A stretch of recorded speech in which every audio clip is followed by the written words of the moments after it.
Is it raining outside?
Jai Om Vishnu Padma Mahansa Paridagachaya Sutra Sadasya Srimad Guru Ramayangeshwar Abhijana Bhaktivedanta Swami Shota Vandana Ki Shri Shri Godatai Ki Shri Shri Radha Madan Mohan Ki Shri Shri Jagrad Subhadra Palan Ki All glories to Simran All glories to Simran All glories to Simran All glories Shri Guru and Shri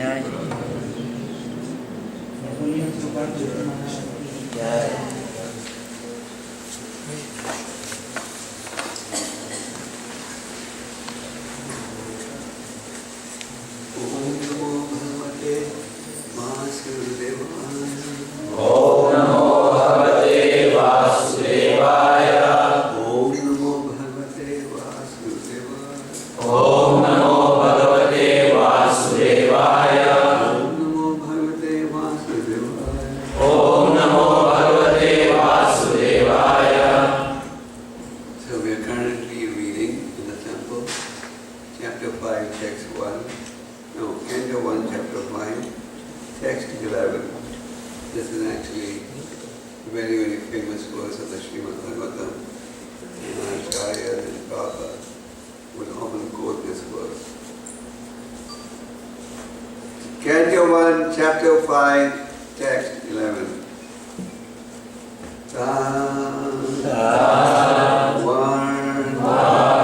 Visargo Jnanataka Viplavo Yasmin Rati Slokam Abad Ayavad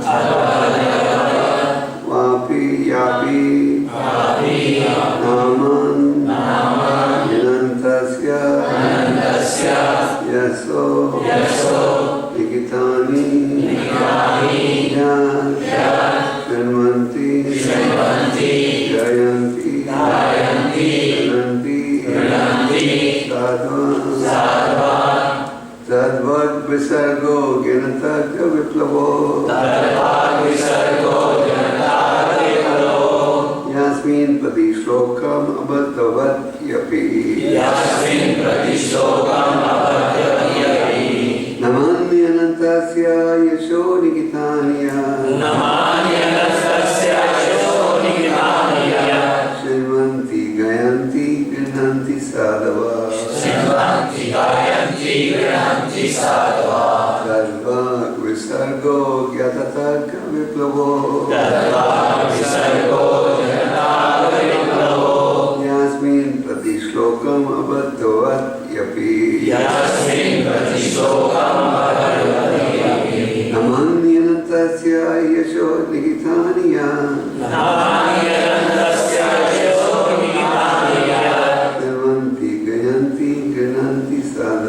Srimanti Gayanti Grananti Sadhava Sarva Visargo Gyatataka Viplavo Yasmin Prati Shlokam Abhatavat Yapi Namani Anantasya Yasho Nikitanya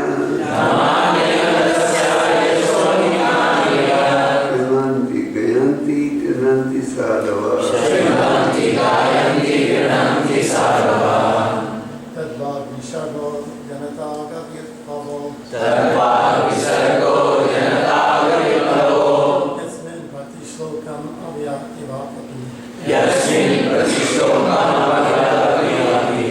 Namanyanantasya Yasodikantiya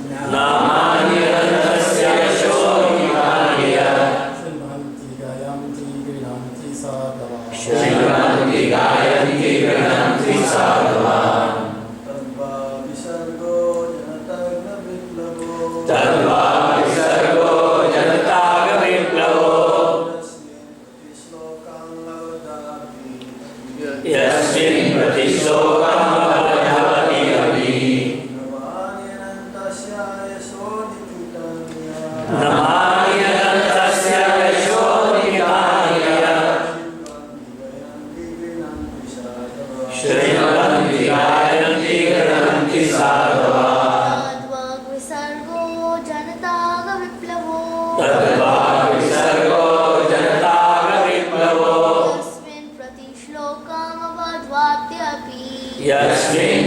प्रतिशोकं बद्धवति अपि नामान्य अनन्तस्य यशो अंकितानि नामानि अनन्तस्य यशोऽङ्कितानि शृण्वन्ति गायन्ति गृह्णन्ति साधवः शृण्वन्ति गायन्ति गृह्णन्ति साधवः Ladies, Matajis,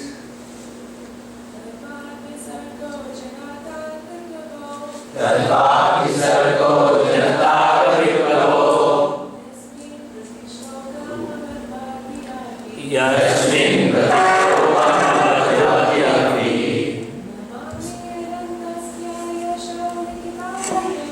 नामानि अनन्तस्य यशोऽङ्कितानि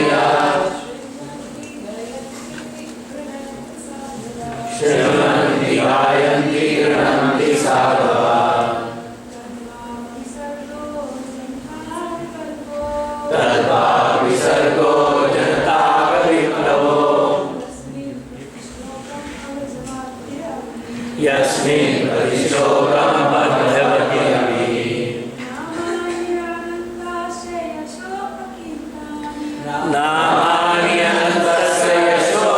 बद्धवति अपि नामानि अनन्तस्य यशोऽङ्कितानि शृण्वन्ति गायन्ति गृह्णन्ति साधवः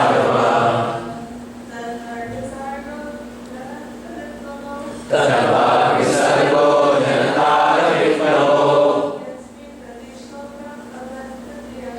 यस्मिन् प्रतिशोकं बद्धवति अपि नामानि अनन्तस्य यशोऽङ्कितानि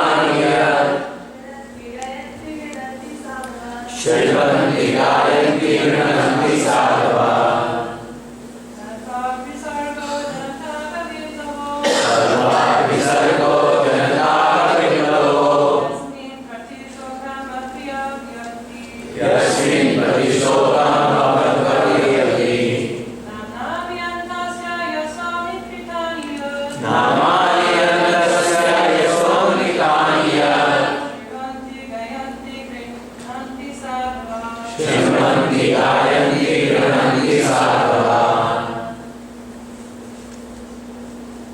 anybody else?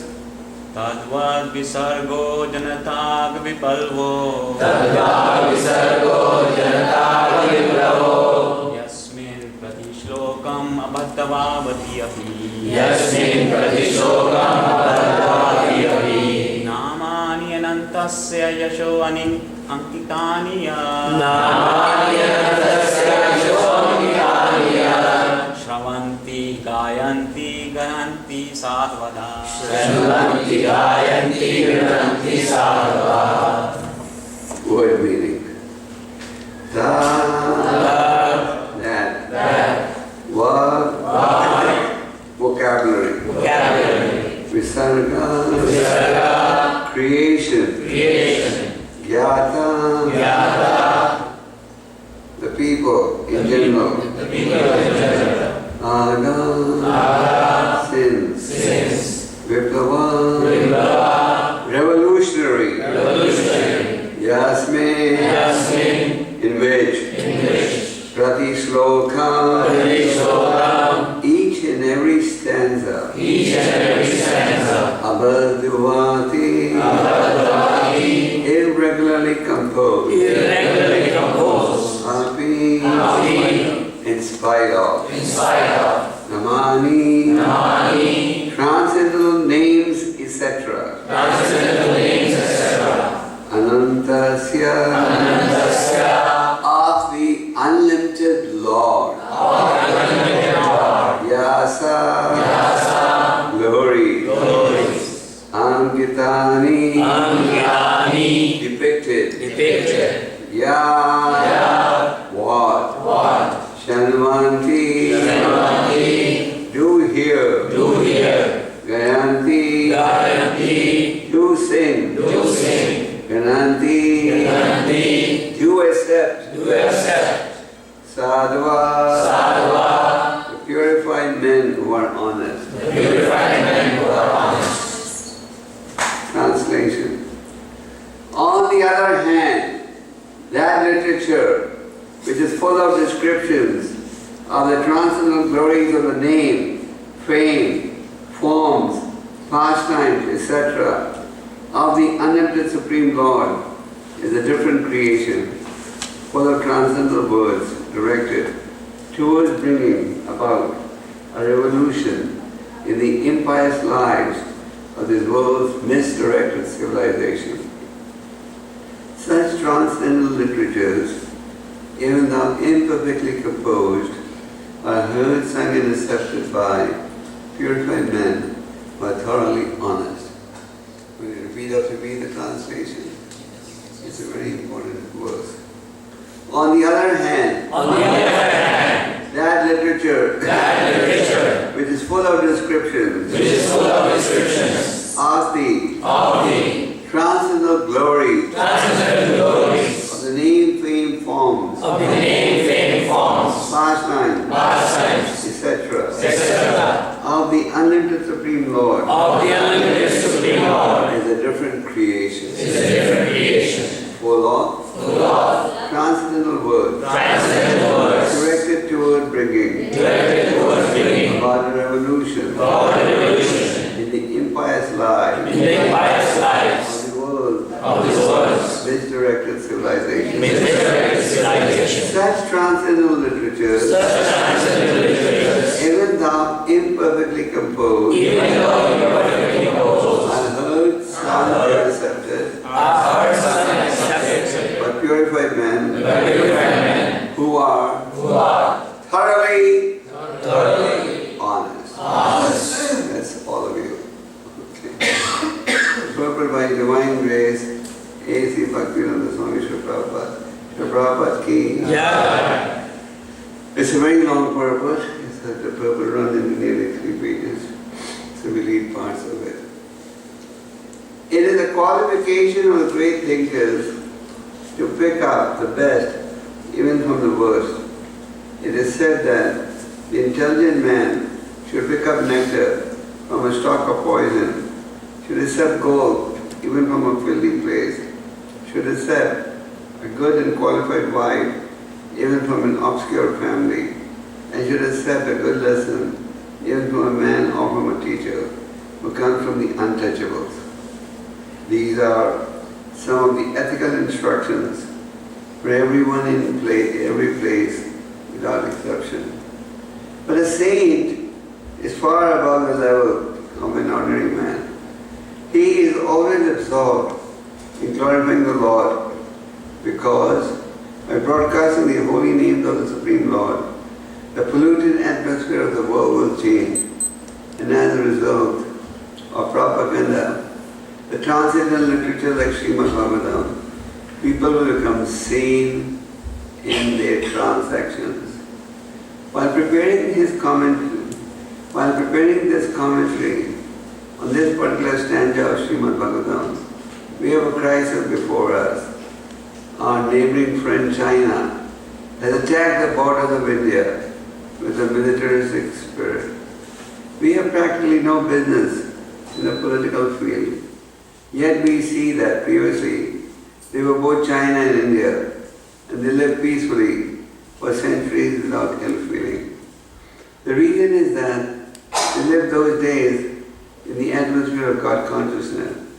In every country over the surface of the world was God-fearing, pure-hearted, and simple, and there was no question of political diplomacy.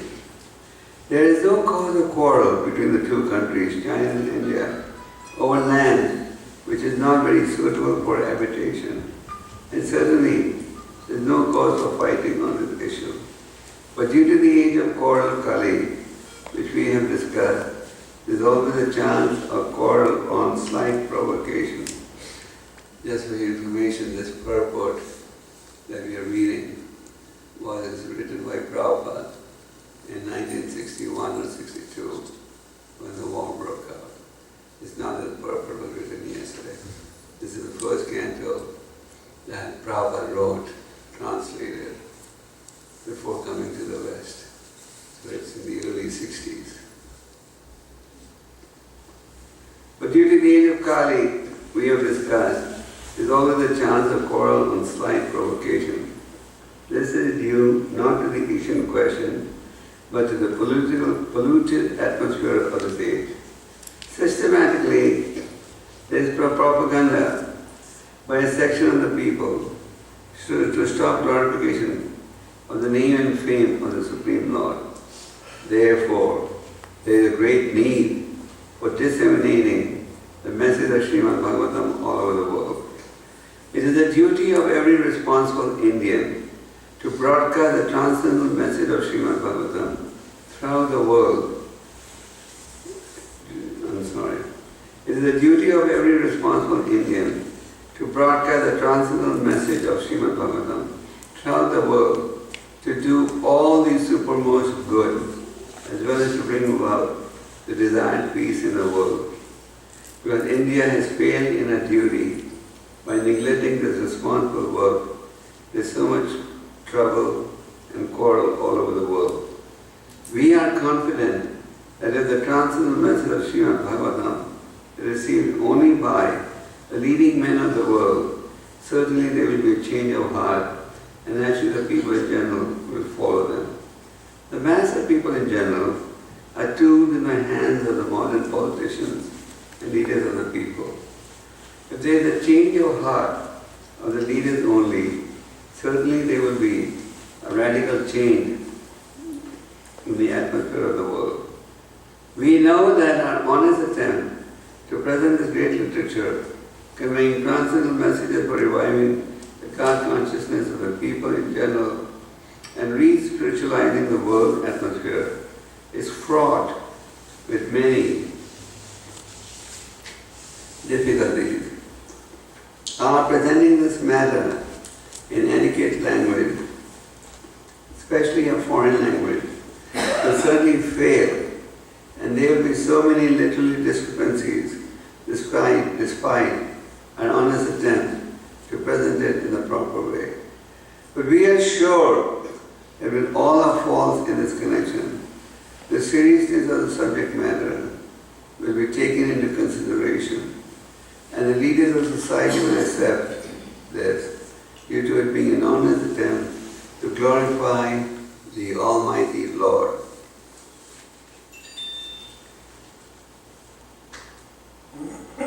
When there is fire in a house, the inmates of the house go out to help from the neighbors, who may be foreigners, and yet without knowledge, the language of victims of the fire express themselves, and the neighbors understand the need, even though not expressed in the same language.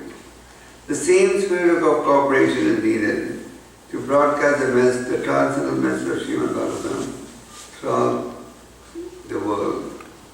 After all, it is a technical science of spiritual values.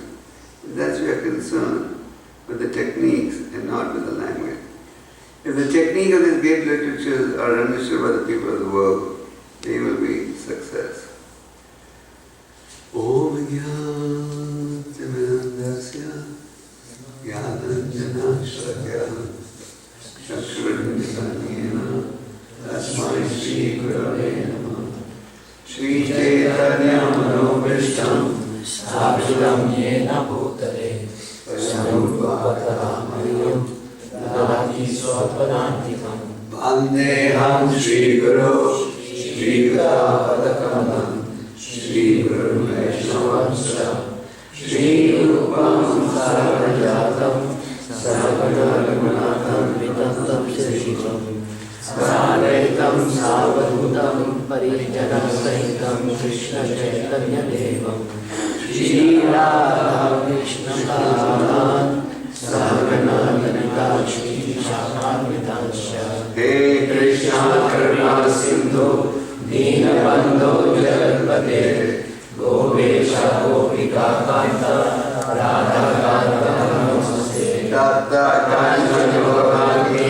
Radhe Vrindavaneshwari Vrishabhanusute Devi Namami Haripriye Vanchakalpatarubhyasya Kripa Sindhubhyayevacha Patitanam Bhavaneyo Vaishnaveyo Namo Namah Jai Shri Krishna Chaitanya Prabhu Nityananda Shri Advaita Gadadhar Srivasadi Gaur Bhakta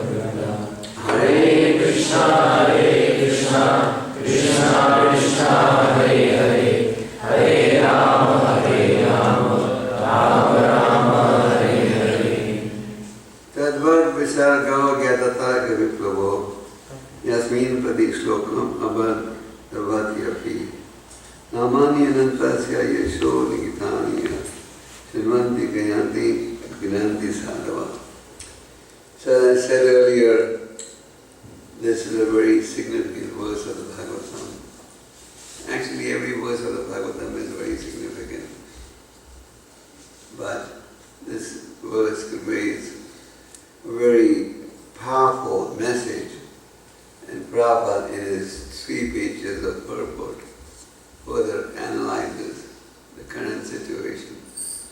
Even though Prabhupada's purport was written in 1960 or 61, when the war take place, 62, if you read Prabhupada's purport, you will see that everything he says in the purport is as relevant today as it was at that time. And Prabhupada had predicted that the Srimad Bhagavatam would be appreciated by leaders all over the world. At the time Prabhupada wrote this purport, he was all alone in India, struggling to come to the West. He was in Vrindavan, residing at the Radha temple, and he was constantly endeavoring to get the means by which he could fulfill his spiritual master's order, which was to take Lord Chaitanya's teachings to the Western world, and also to fulfill Lord Chaitanya's prediction that the holy name would be chanted in every town and village of the world. And later on we see that due to Prabhupada's efforts, not only did he come to the West, but he endeavored hard, worked hard, translated nearly 100 textbooks, which have been further translated in over 70 languages of the world. Today you can get the Srimad Bhagavatam for the first time in history in Chinese, Polish, Russian, Japanese, even Arabic and Urdu. The Urdu translation is now at the 4th canto of the Bhagavatam. So these books are now available in almost every major language of the world. And people all over the world are reading these books. Why? Because it gives guidance to humanity. So this 5th chapter is called Narada Muni's Instructions on the Srimad Bhagavatam. And the 4th canto is the appearance of Sri Narada. Narada is one of the avatars of the Lord, Shaktavesha avatar. There are 6 different categories of avatar. Avatar means one who descends. When it descends from where? From the spiritual world. Of course, Hollywood did one good thing. It made the word avatar very popular. Because there was a Hollywood producer who spent $250 million and made a movie called Avatar. Apparently the movie had nothing to do with the real Avatar, but some of the movie producer or director got inspired to give it a spiritual name. So if you can use the word Avatar in any part of the world, then there's a good chance people have heard of the name. But in our understanding, Avatar means when it descends from the spiritual world. So there are different categories of avatars: Guna Avatar, Manvatara Avatar, Shaktavesha Avatar, Yuga Avatar, and Purusha Avatar, and Guna Avatar. So Lord Narada Muni is one of the avatars, the Shaktavesha Avatar. Shaktavesha Avatar consists of 2 categories, direct and indirect. Direct is when the Lord Himself descends. Indirect is when He empowers someone. So Narada Muni is empowered to deliver the message of the Lord. He has a single pointed agenda to deliver Narayan to everyone. And Narada Muni has many disciples, countless. On the one hand, he has somebody as elevated as Vyasadeva as a disciple. On the other hand, he has a hunter like Mrigari as his disciple. But he purifies everyone to the path of devotional service. So Vyasadeva, as we read in the previous chapter, Vyasadeva had compiled the vast Vedic literature. initially there was one Veda, Yajurveda. So Vyasadeva divided that into four. He, with the assistance of his followers, wrote the Puranas.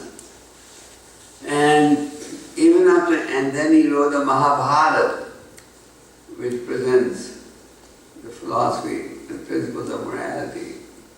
And even after having compiled, and then he summarized everything in the Vedanta Sutra.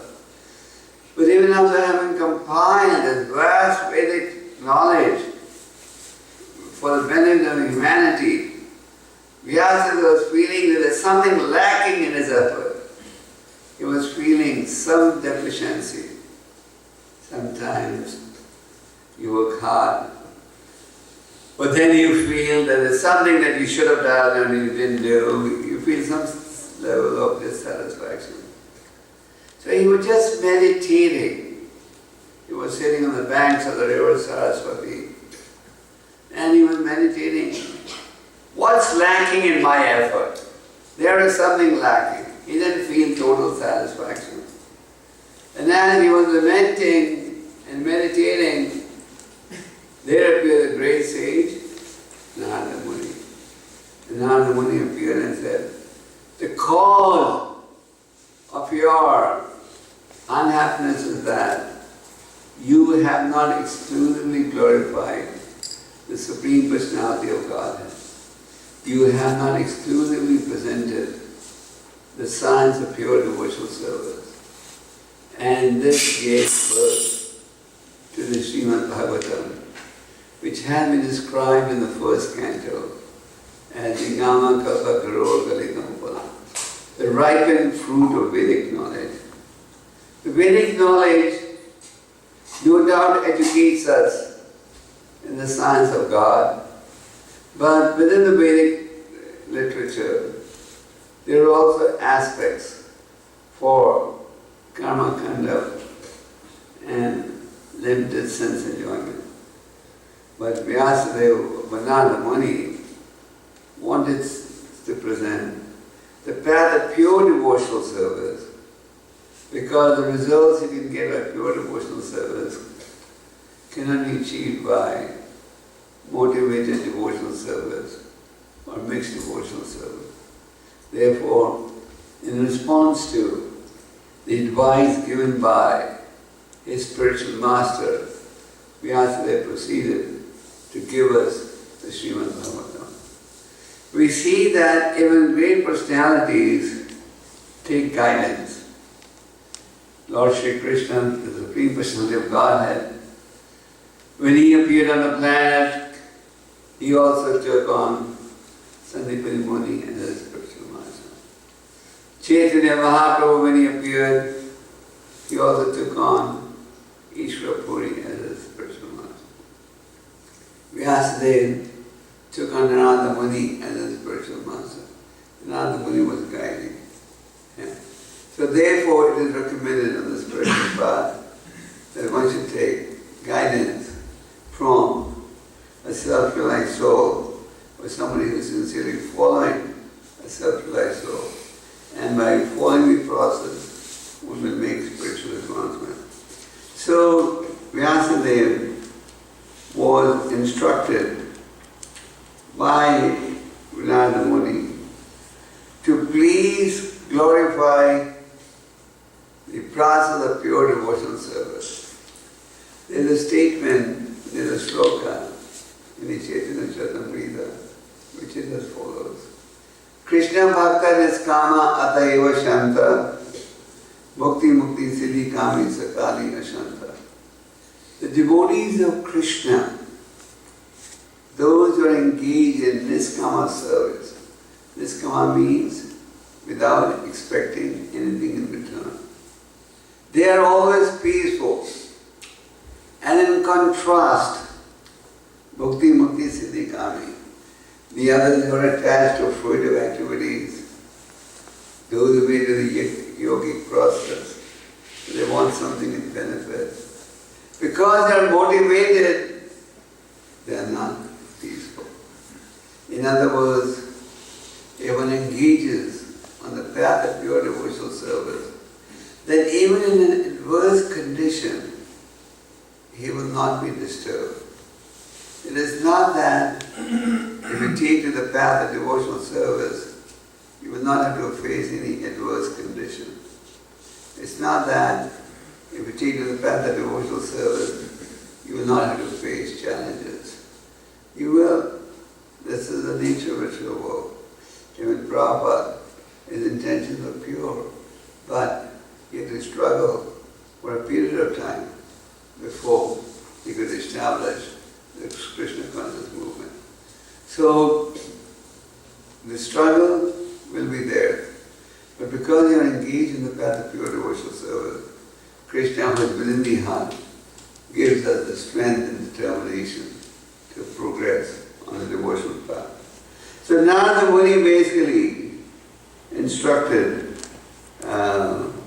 Vyasadeva to present philosophy where the path of pure devotional service is mentioned. Now, in these verses in this chapter, Nanda Muni points out the importance of words that glorify the Lord. In order to better understand the verse that we're discussing today, we should also review the text of the previous verse, which was text 10. And some, none of you were here, or most of you were not here in the class yesterday. I'll just read text 10 so that you get a better understanding of text 11. Those words which do not describe the glories of the Lord, who alone can sanctify the atmosphere of the whole universe, are considered by saintly persons to be like unto place of pilgrimage for crows. Since the all-perfect persons are inhabitants of the transcendental abode, they do not derive any pleasure there. So over here Nanda Muni is saying, those words who do not describe the glories of the Lord, which alone can sanctify the atmosphere of the whole world. The whole world today is in a very polluted state, right or wrong? Doesn't matter which part of the world you reside in. The calamities are just increasing. Yesterday I was reading that just in America, the frequency of earthquakes in the last 3 years has gone up 5 times. There have been 5 times more earthquakes in the past 3 years as compared to previous years. And this is true in almost every corner of the globe. Now, why is the world's atmosphere getting polluted? Due to lack of spiritual leadership. The society today is being educated to believe, maximize your sense enjoyment. And whether it's educational courses or any other education that we talk about, the ultimate goal is just to facilitate sense enjoyment.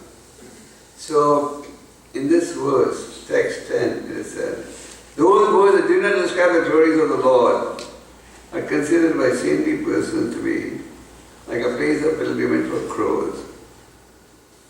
Where do crows hang around generally? In garbage and filthy places. And where do swans hang around? In a clean environment. You'll never see a swan next to garbage. You only find a swan in a clean environment. So basically there are 2 categories of people in society. The swans and the crows. The crows are very attracted to mundane talk, to filthy propaganda, to activities of sense enjoyment.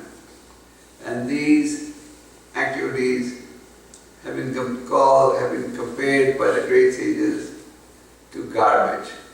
Garbage is dirt, unwanted things that you throw out of the house.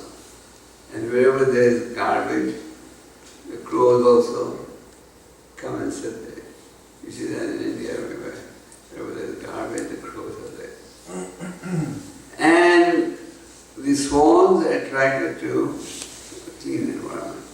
So the spiritualists are compared to swans, and the materialists are compared to garbage, and the transcendentalists derive no pleasure in associating with the gross materialist.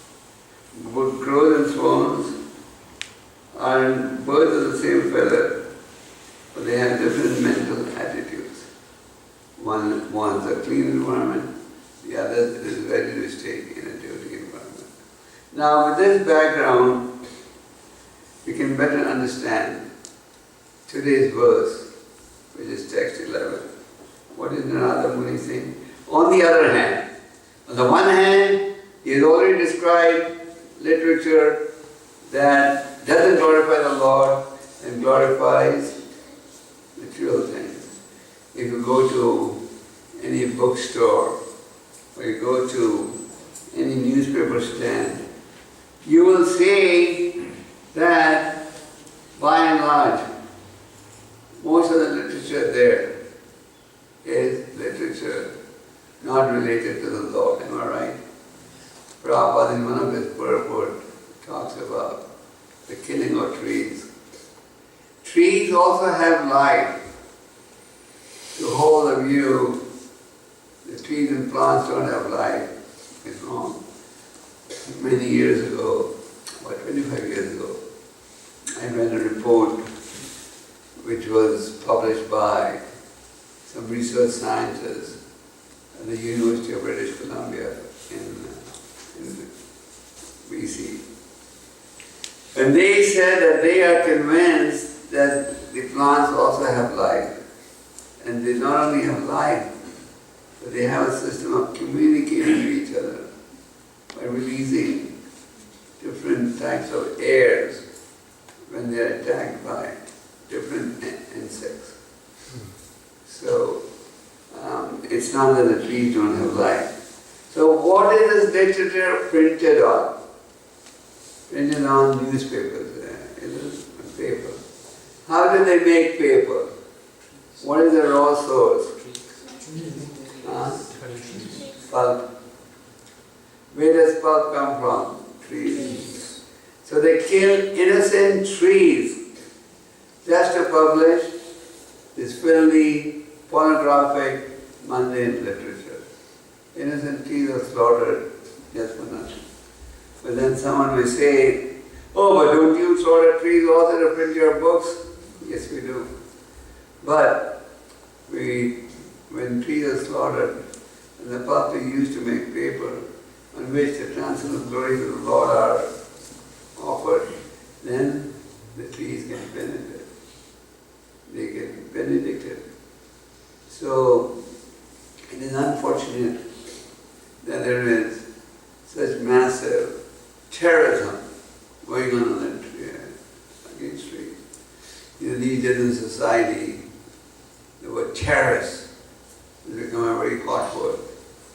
You're right. All over the world we're talking about terrorism. We want to nail down the terrorists, and they should, no question. But we're only looking at the terrorists who target human beings. Am I right? What about terrorism against animals? We take all these animals to the slaughterhouse by the millions and kill them. That's also terrorism, right? No. Even in countries like India, where they have legislation to protect cows from going to the slaughterhouse, still these innocent cows are neglected and taken to the slaughterhouse. And even exported all the way to Bangladesh so that the cruel people can make some money. So that's also terrorism. That should also be looked into. And then when you kill these innocent trees, That's also terrorism. These trees also have a right to live. But unfortunately, we only target the terrorists attacking human beings and not the others.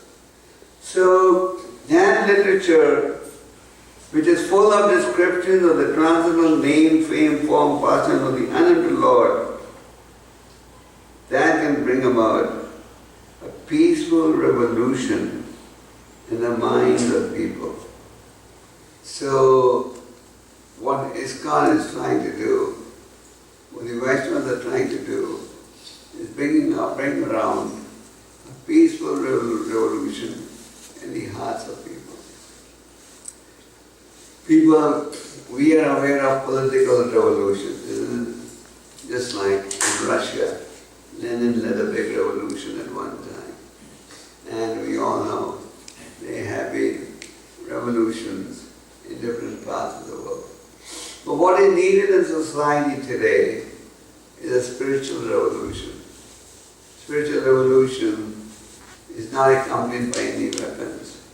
Spiritual revolution is accompanied by the words of the transcendental personality of God. In other words, people as they get exposed to this knowledge, they decide to change their lifestyle. Just like Prabhupada was all alone when he came to the West, planted the seed of Krishna consciousness. And today, there are thousands and thousands of devotees in different parts of the world who are practicing Krishna consciousness, who have come to the realization, yes, I must change my life. I must lead a life based on the teachings of the Lord. And those who are now leading a life based on the teachings of the Srimad Bhagavatam and Bhagavad Gita.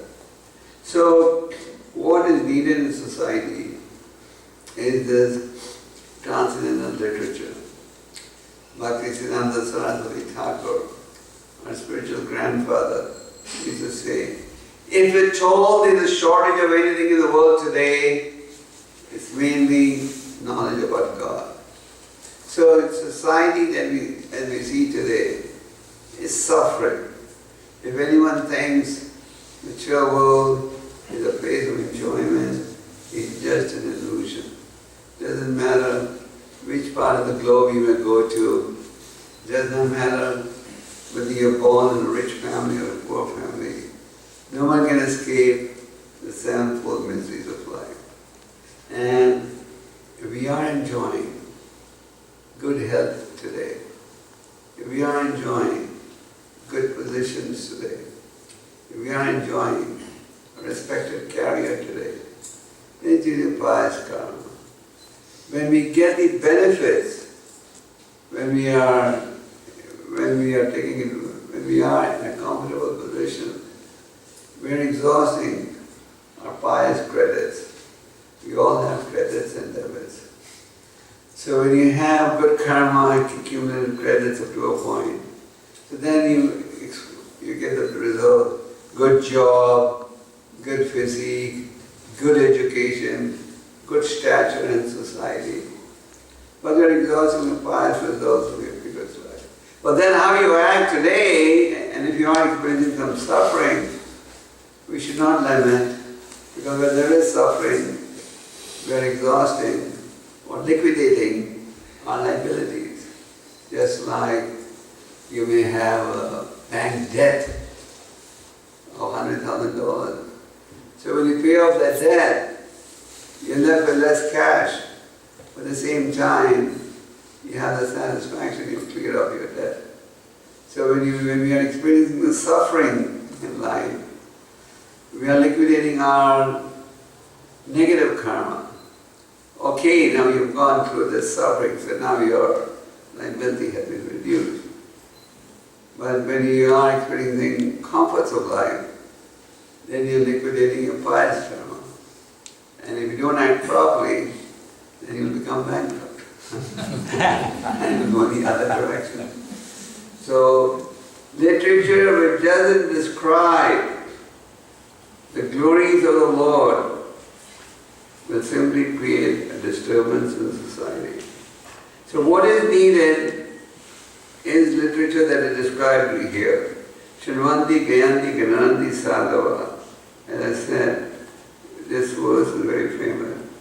Shrinvanti means to hear. Gayanti means to sing. Sadhava means the purified men who are honest.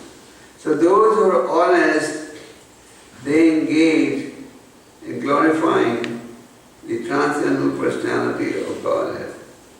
Now, what is transcendental literature full of? Full of descriptions of the transcendental glories of the name, fame, form, pastimes of the Lord. What is the Srimad Bhagavatam full of? Full of the importance of the holy names of the Lord, isn't it? It says Srimad, it says Srimad Swagata Krishna Puneshwara Krishna. Anybody who hears the glories of the Lord will get purified. A contaminated heart can be cleansed by this hearing process. And the Lord's pastimes, what does the Srimad Bhagavatam contain? Transcendental pastimes of the Lord. In the 10th canto, we read about Krishna's pastimes. There are many professional reciters who talk about the Lord's pastimes. And they often jump straight to the Rasa Leela section, or the section where the Lord performed his confidential pastime. But in the Srimad Bhagavatam, there is a very systematic plan how the Lord's pastime is presented. First, the Bhagavatam describes the Lord's childhood pastime.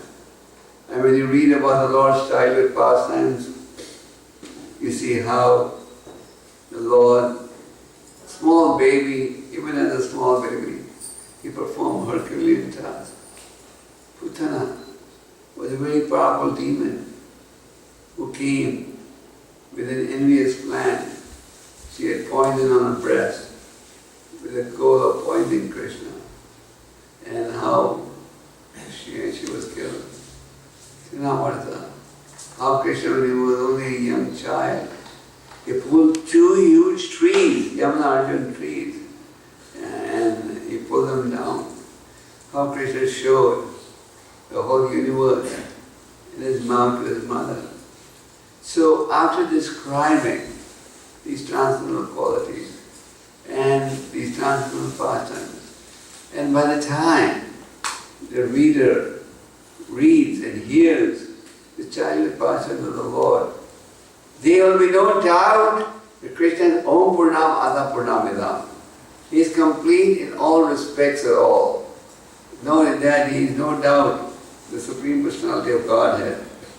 And then when you proceed to the Rasa Leela section, you can get a proper understanding how the Lord is self-sufficient in all situations. So, the pastimes of the Lord should be understood through the pages of the Srimad Bhagavatam as presented by the genuine devotees of the Lord or the pure devotees of the Lord. So over here, Narada Muni, this verse is being spoken by Narada Muni. In this chapter, Narada Muni is instructing Vyasadeva as to what should be done. Why? Because Vyasadeva in the previous chapter has begged for guidance and begged for direction. He said, what is lacking? What does he need to do to be satisfied and to purify the whole world? So therefore, the Srimad Bhagavatam is described as a spotless Purana. The Purana which has no mention of any type of sense enjoyment. Dharma, Artha, Kama, Moksha. One very often takes to Dharma with the purpose that I should get some Artha, economic benefit in exchange. And why do you want all this money? Because money is a medium also for obtaining Kama, sense enjoyment. Sense enjoyment doesn't come free, does it? If you want to engage in sense enjoyment, you have pay. Doesn't matter which branch of St. John, they all cost money. Once, recently, a devotee came up to me and said, Maharaj, since I become a devotee, he was a household devotee businessman. He said, since I became a devotee, my expenses have gone down 50%. And I said, very good. I said, how? He said, now I only go from home to office, office to temple. Nowhere else. We used to have for the clubs, the golf courses, and I spent so much money. So, when you engage in transcendental service to the Lord, and when you avoid these sinful activities, even from an economic perspective, evasion is very good. So, the transcendental pastimes of the Lord are appreciated by devotees. And now the Muni says, of the unlimited Supreme Lord. So God is unlimited. You cannot try and understand God with your material senses. Therefore, one of the Lord's many names is Achintya. Achintya means inconceivable. When the Brahman was told that the Lord was passing an elephant through the eye of a needle, the Brahman, who was an impersonalist, could not conceive. How is it possible? The Lord was passing an elephant through the eye of a needle. But the cobbler was uneducated, but a staunch devotee, staunch faith in the personal form of the Lord. When he was told the Lord was passing an elephant through the eye of a needle, he jumped up in ecstasy. And when Narada Muni wanted to test him, he said, you really believe it? Can you even pass an elephant through the eye of a needle? And the cobbler said, if the Lord can plant this huge banyan tree in a small seed, why can't he pass an elephant to the eye of a needle? So the Lord is inconceivable and unlimited. Therefore, when you read about these child and pastimes of the Lord, or when you read in the pages of the Bhagavatam, the Lord's lifting of Govardhan hill, don't conclude as some foolish people do. This is mythology, this is just imagination, fiction, and it's not a reality. Anything presented in the Vedas becomes fiction and mythology. And anything presented in Western literature becomes the words of God. That is the unfortunate understanding of people, even in India. So, the literature to describe the glories of the Lord, that needs to be propagated.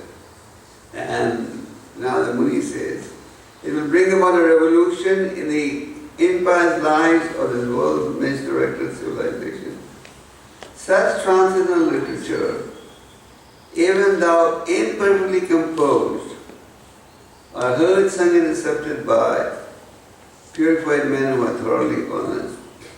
So what Narada Muni is saying in this verse, that this transcendental literature may have some grammatical mistakes, may have some printing mistakes.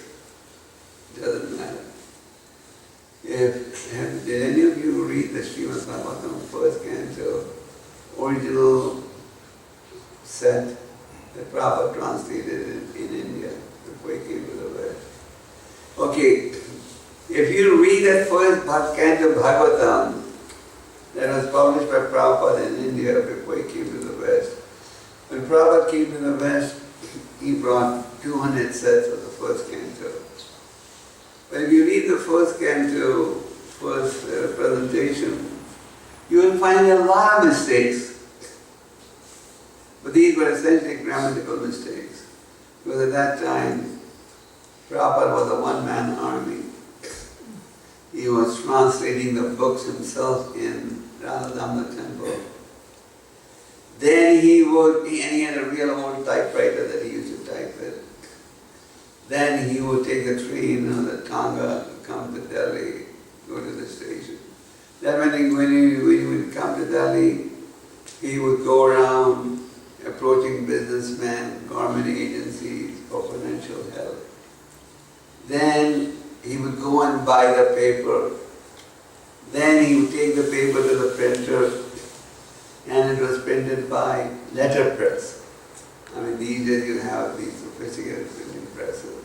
The letterpress is a small press that operates by hand. And then Prabhupada would also do the proofreading himself. And then after the proofreading, he would go to the binder and supervise the binding. And after the books were bound, he would personally go to the libraries and stores to distribute the books. So it was a one-man army from beginning to end. So naturally, some spelling mistakes creeped in, grammatical mistakes creeped in. But that did not in any way reduce the potency of the Srimad Bhagavatam. The transcendental message of Godhead that Prabhupada presented very clearly, and people read the Srimad Bhagavatam, and so many of them became devotees. As I said in the early days, Prabhupada brought 200 sets of these sets, and people read these books and changed their life. So transcendental literature may have some defects in the presentation, but now of course the VVD books that come out don't have those mistakes, because now things are different. We have a professional team of editors, proofreaders, printing sophisticated machines and so on. As Prabhupada said, our books are quality inside and quality outside. Prabhupada wanted these books to have very high quality, so the presentation is very high quality. And quality inside. The text, the material in these books is also of top quality. It talks about glorification of the Supreme Lord. So, but even if there is some deficiency, it doesn't matter. Lord Chaitanya was on the tour of southern India, which is nicely described in the Chaitanya Charitamrita. And he came to the very famous historical temple known as Sri Rangam. How many of you have been to Sri Rangam temple? So it's a very famous temple.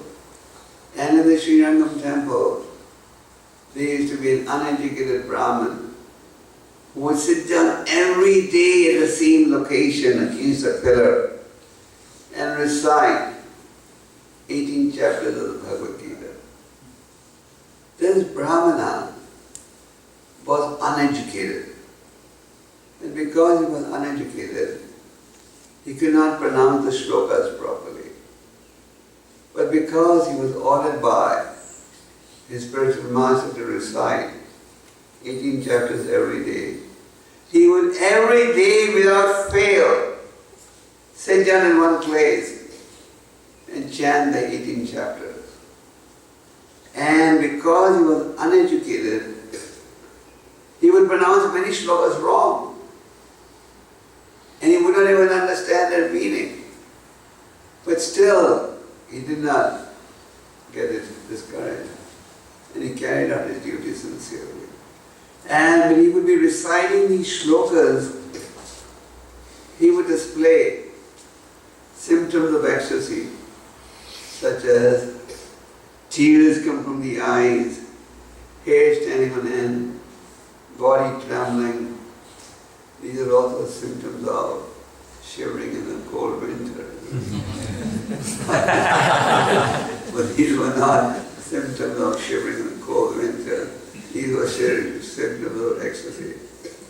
So he was displaying these symptoms, and people around him were laughing at him, some of them, because they knew he was uneducated, and they would say, this uneducated man is making a show of being very big, not big fun.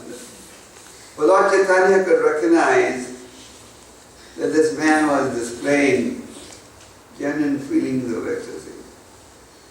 So Lord Chaitanya approached this Brahmin and said, what is it in the Bhagavad Gita that makes you reveal these symptoms? But then the Brahma explained that I am totally uneducated, sir, but my spiritual master told me to recite 18 chapters every day. So I do it religiously, even though I don't understand the meaning of most of the verses and don't pronounce it correctly. But when I see this picture of Krishna driving the chariot, Krishna becoming Arjuna's Parthasarathi, driving the chariot at Arjuna's request, when I see Krishna's humility in serving his devotee, tears come from my eyes and my hair stands and body shivers. So Lord Chaitanya, when he heard this, he embraces Brahma and said, you say you don't understand the meaning of the Gita, but you have understood the real meaning of the Gita. And he embraced it. And then Lord Chaitanya kept him with him for 4 months and personally taught him in detail the meaning of the Bhagavad Gita. So Prabhupada, in this purport of this pastime, explains that here was an uneducated Brahmana, but he had faith in the instructions of the Guru. And as a result, because he followed it, he in the end ended up getting darshan of the Supreme Lord, because Lord Chaitanya is Dhanas of the Supreme Lord. But this Brahmana was uneducated. He had many discrepancies in the way he would pronounce the slokas. But because he was doing it with such sincere feeling, the Lord personally revealed himself and guided him. So the point that we are making is, when we are presenting the message of Godhead, there may be some discrepancy. Someone may not be a very eloquent speaker. Someone may make some grammatical mistakes in the language. Sometimes there are people that just say, you're Hare Krishna devotee foreigner, they don't pronounce the shlokas properly. Doesn't matter if they don't pronounce the shlokas properly. What is important is the spirit of devotion. So, over here now the Muni is saying, in presenting the transcendental literature of the Lord, even if there's some material discrepancy, doesn't matter. The message that is being presented is pure. So as Prabhupada said, purity is a fourth. So what is needed today is an environment in which you can create a spiritual revolution. Generally when you use the word revolution, it's a little scary. They talk about the communist revolution, even America had a revolution in the early days. But we're not talking about a political revolution or a violent revolution. What we are talking about is a transcendently silent revolution. That is changing the hearts of people. And we can change the hearts of people by presenting Krishna consciousness, by presenting this transcendental literature. Why do you think our acharyas have encouraged us to engage in preaching? Why does the Lord say that of all types of devotees, the dearmost one is preaching my glory? Because by preaching, you change the hearts of the contaminated soul. And by preaching, we make people understand what should be the goal of life. So, literature that glorifies the Lord, literature that presents the science of devotional service, is something that should be educated, read, meditated, and followed. And literature that doesn't glorify the Supreme Lord, literature that's only interested in mundane topics, that literature should be avoided. So we read mundane literature only to the extent necessary. Let's say someone's been in school or college. So naturally you have to read your mundane literature. Let's say you're in a profession and you want to keep up with your profession, so naturally you have to read some mundane literature. But beyond that, those who are transcendentalists, they don't derive any pleasure in mundane literature. Otherwise you go to these bookstores, they're full of books on fiction and romance and whatnot. And people take great delight in reading that literature. But that literature is not going to bring around a revolution in your heart. Rather, that literature is just going to bind you more deeply to a mundane way of life. Whereas transcendental literature, which is read, presented, can change the lives of people. And what does it mean, change the lives of people? It means that we change their lifestyle from polluted to purified. Convert crows into swans. That is our business. People are addicted to crow-like habits, and we want to transform them into swan-like habits. And that can be done like preaching. Therefore, we should preach, and we should never think that no one's interested in these books, no one's interested in the philosophy. No, there are thousands of people taking to Krishna consciousness every day, all over the world. Because this process, if presented sincerely, will attract the minds of the conditioned soul. So Prabhupada's purport talks about, even many practical situations, Prabhupada in the purport talks about China attacking India in 1962. And Prabhupada says that it's due to the polluted atmosphere in the society. So due to the polluted atmosphere, so many wars are taking place, so much violence is taking place, so many undesirable activities are taking place. And as a result, society is also suffering tremendously.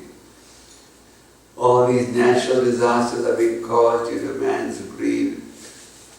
We're talking about pollution, we're talking about climatic changes. Climatic changes are taking place also why? Because of unwanted needs, unwanted desires, which result in unlimited desires, which result in greed. And due to greed, we are ready to do anything we want to make money. And then what happens? Mutual nature strikes. Mutual nature hits us in a very tough way.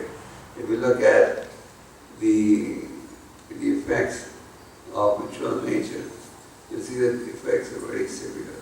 So to summarize, Prabhupada says, we are confident that with the transcendental method of Srimad Bhagavatam, received only by the leading men of the world, certainly there will be a change of heart, and naturally the people in general will follow them. So sometimes devotees may say, oh, but nobody is following, nobody is joining. No, there are thousands of devotees joining. And devotees all over the world are trying to distribute these books in these languages. As I said, these books are now available in more than 70 languages of the world. In one very prominent country, we have an agreement with a leading publishing house for the Bhagavatam in their language, and it is being distributed in bookstores in China. So the point is, it's not that people are not reading these books. If we sincerely present these books, we sincerely preach, our preaching will inspire others to also read these books. And because people see, oh, look at this sincere person, he's come to me with a message. So people get attracted to the purity of the devotee, and that in turn inspires the other person to read these books. So the Lord has departed from, as it has been stated in the 3rd chapter of the 1st canto, the Lord has departed to his spiritual abode, but he has left behind his instructions where? In the pages of the Srimad Bhagavatam. So we should regularly hear the Srimad Bhagavatam. We should regularly read the Srimad Bhagavatam. It is unfortunate that the devotees don't read as much as they should. But just like during your educational days, you would study very seriously. So similarly, we should mold our professional lives in such a way that we also get time to read these books. And reading these books will help us create our own internal revolution. And once our hearts are convinced that this is it, this is what we need to do, then that will help in convincing others. So, in this verse, Narada Muni is pointing out the importance of transcendental literature, and when reading this transcendental literature, the quarrel, corruption, etc. will go down, and the society will be a more pleasant place to live in. So if we want real happiness, then read the Srimad Bhagavatam and the transcendental literature. And by reading this transcendental literature, our hearts will get purified. Nasta praesha vadreshu nityam bhagavad sevaya bhagavati udma shloke bhakti bhavati nashti. By regularly hearing the Srimad Bhagavatam, all that is inauspicious in the heart will be destroyed, and love and service to the Lord will be established. So read the Bhagavatam, doesn't matter how busy you are, find time to read and hear. And by doing that, the dirt of the heart will be cleansed, and you will be able to inspire others also to read and practice Krishna consciousness. Hare Krishna. Hare Krishna.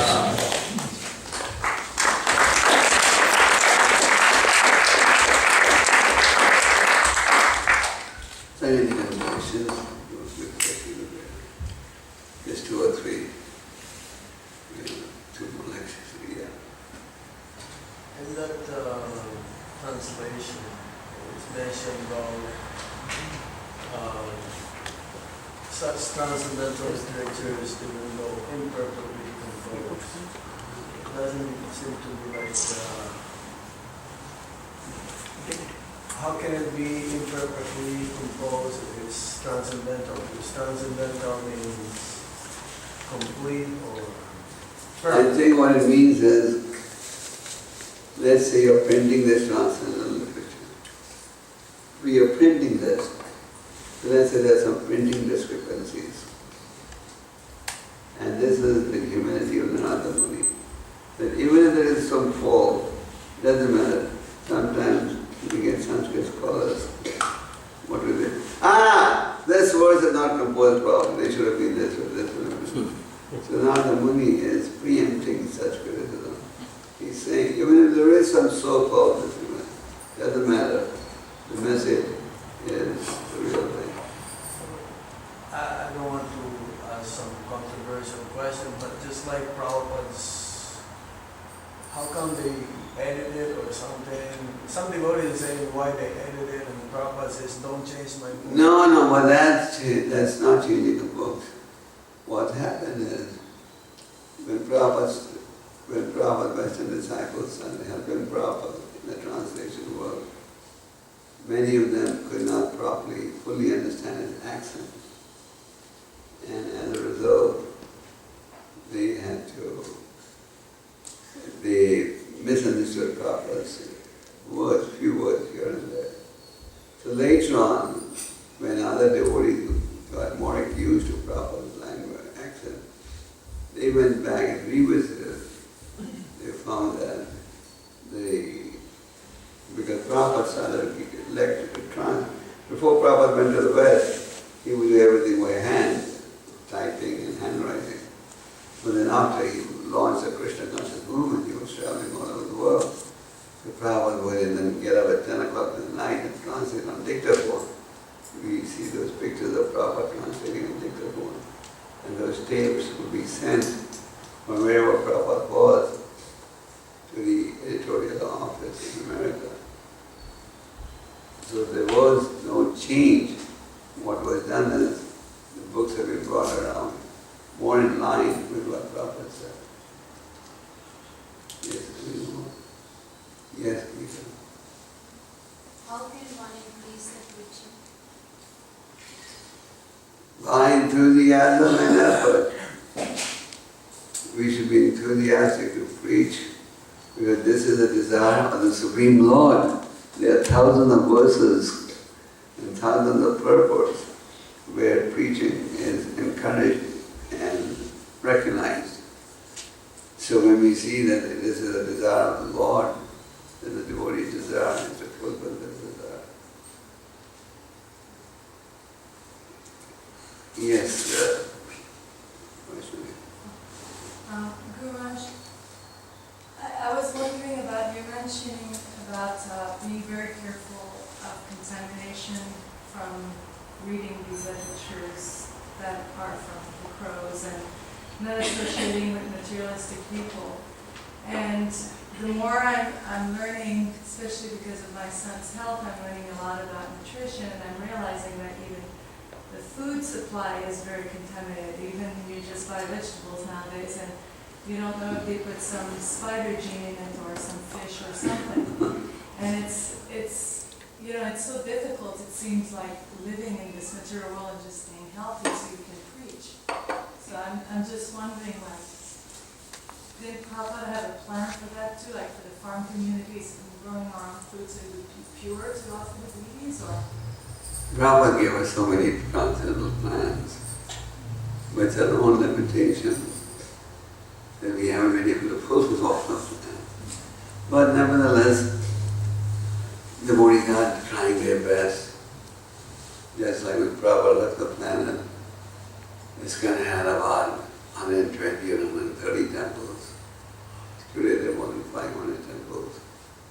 And there are thousands of devotees all over the world. So we're trying our best. There are some farm communities, there are some organic farm communities. I was just told that they've started a very big organic milk program in Gita. And so they are trying their best, but there's a limit to what we can do. We have limited resources. Yes. I was wondering, like, for the society, like, they said that the society is not, like, the kings and the leaders are not, like, good for the society. So how can we help the society? How can we? Help the society. By preaching. You should go and preach. Preach to the children, preach to the elders. That's how Prabhupada brought all of us. How did we all get connected? If Prabhupada would not have left Radha temple, if Prabhupada would have continued to reside in Vrindavan, would any of us have got connected? No. So just like we got connected due to someone's preaching, we have to connect others also.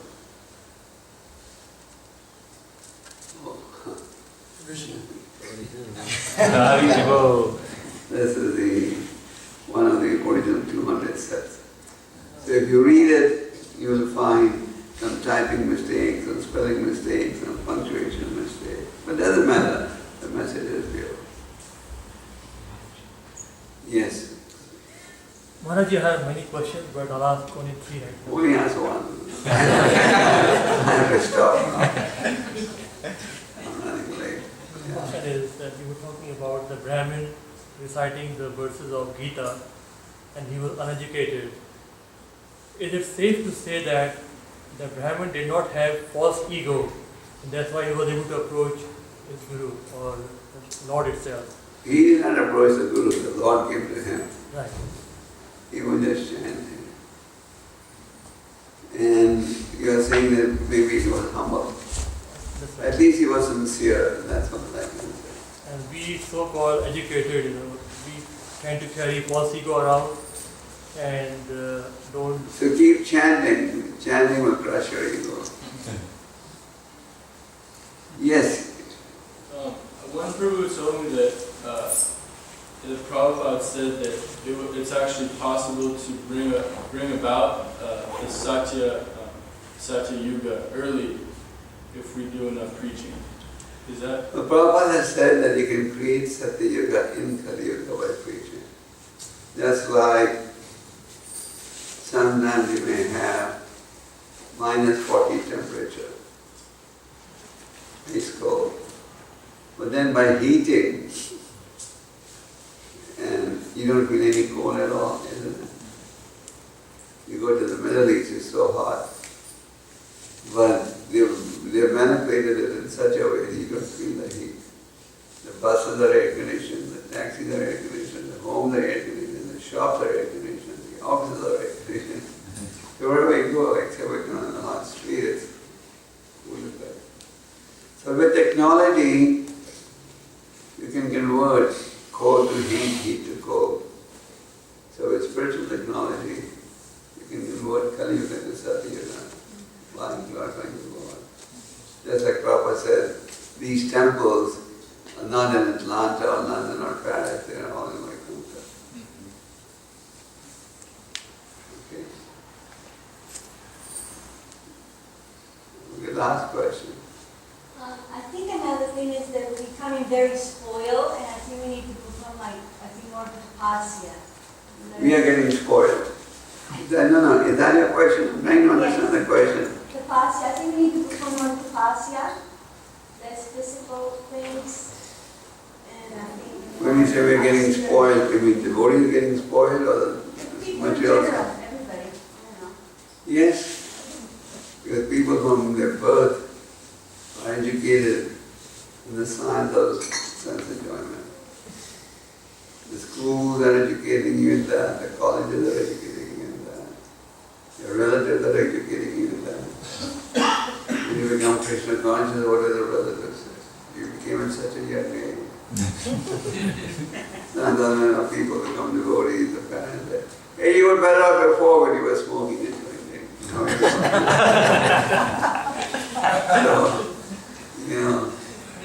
you live in a society where your relatives would much rather see you be a drug addict, smoker, drunkard, rather than be a saintly person. So that's society. They don't know what the right standard is, so we need to educate them. Okay. Last question. How much time does a person have to spend in reading Bhagavatam every day? Good question. When try and read, if you can't hear the class here, and it's in the class and online also. Try and read half an hour, 1 hour. The most important understanding, but if you can also read. How many of you have Srimad Bhagavatam sets at home? Okay. Chaitanya Charitamrita. So these sets are so powerful, even just keeping them at home is very auspicious. But if you read them, then it becomes more auspicious. Try and read one verse of the Gita, one verse of the Bhagavatam. And there's no limit, as much as you can. Okay? Hare Krishna. Hey.